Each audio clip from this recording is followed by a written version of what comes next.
Sa nagpapatuloy na serye ng campaign rallies na pinangunahan ni senatorial candidate Pastor Apollo C. Quiboloy kasabay ng panawagan ng hustisya para kay dating Pangulong Rodrigo Duterte, buong suporta ang ipinakita ng mga taga-Pasay sa naturang pagtitipon. Si Val Divina Gracia magbabalita live. Val, magandang gabi.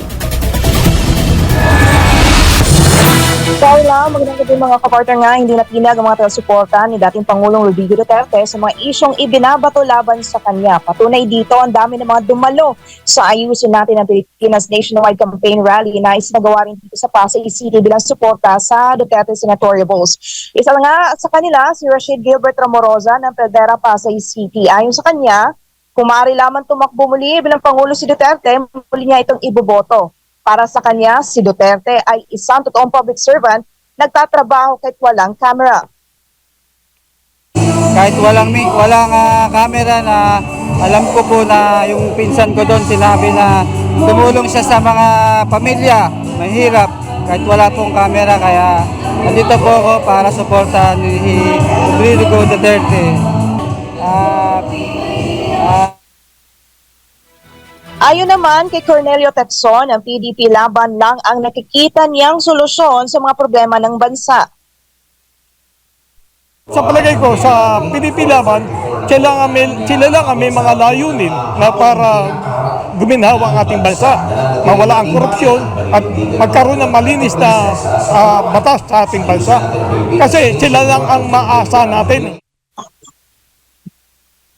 Hindi rin siya apektado sa mga kontrobersyang ibinabato laban kay dating Pangulong Duterte at kay senatorial candidate Pastor Apollo C. Quiboloy, na kilalang malapit na kaibigan ni dating Pangulo. Sa katunayan, may mensahe siya para sa kasulukuyang administrasyon. Sa gobyerno, siya lang po ang tanging nagpahintulot na mailibing ang dating ang tatay ng ating presidente na si Bongbong Marcos. Pero isinukli sa kanya, wala pa rin utang na loob. Katulad ng ginawa niya sa kaibigan ni Presidente Duterte, si Pastor Apollo C. Quiboloy. Kinampan niya siya ng SMNI, kinampan niya siya ni Pastor. Pero isinukli niya, kundi katraidoran. Dagdag pa ni Manang Cornelio, muli ng lagana ang problema sa illegal na droga sa bansa. Sa huli, ito ang kanyang message para kay Pastor Apollo C. Quiboloy at dating Pangulong Duterte.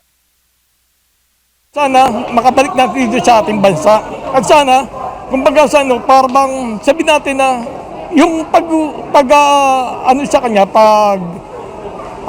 paghuhuli sa kanya, alos ko tutusin, hindi legal eh. Ang mabigat lang dito sa administrasyon nito, ang pinangangalandakan nila, sarili nilang batas, hindi batas ng tao. Kumbaga yung general nila, kapangyarihan nila, yung batas nila, hindi tama yun eh. Kaya dito sa PDP laban, kasama na si Pastor Apollo C. Quiboloy, dito mawawala ang lahat ng mga korupsyon, magiging malinis ang ating bansa. Sa kabila ng mga isyong ipinupukol laban sa kanila, patuloy ang pagbuhos ng suporta ng publiko, hindi lamang kay dating Pangulong Duterte, kundi pati kay Pastor Apollo C. Quiboloy at sa iba pang Duterte senatorial balls. Naniniwala ang kanilang mga taga-suporta na sila ang magdadala ng tunay na pagbabago at kaunlaran sa bansa, lalo na sa pamamagitan ng mga programang pakikinabangan ng mga ordinaryong mamayan. Mula rito sa Pasay City, ako po si Val Divina Gracia. Balik sa inyo sa studio mga kapartner. Maraming salamat, Val, sa iyong live report.